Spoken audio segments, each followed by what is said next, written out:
Literal na pasabog ang surprise ng magkakapatid para sa kanilang nanay. Ang birthday cake niya nagpaulan ng pera. Puso na yan sa report ni Ian Cruz. Tuloy-tuloy!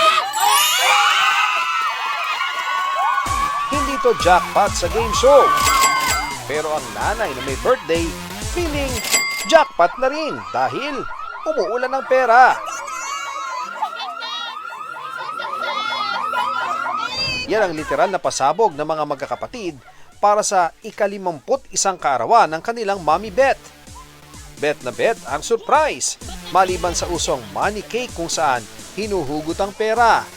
Nakikita rin nilang may mga money shower cake, kaya ito raw ang naisipang birthday bash. Pero hindi lang pala si Mommy ang na-surprise dahil pati silang nagpagawa. At mga bisita nagulantang sa galanting cake.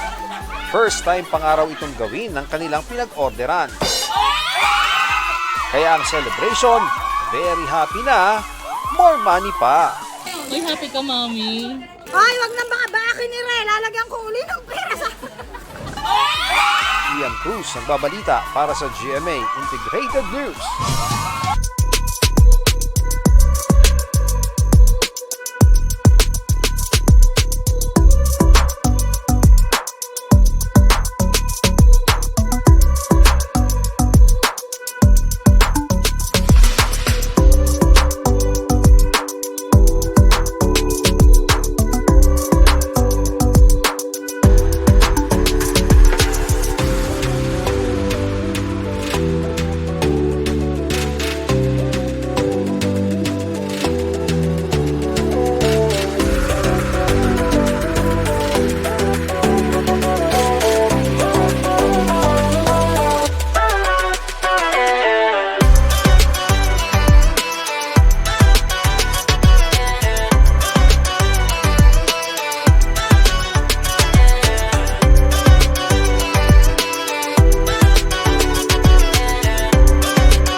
Mga kapuso, alamin ang State of the Nation.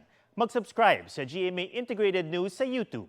Sa ating mga kapuso abroad, samahan niyo kami sa GMA Pinoy TV at sa www.gmanews.tv.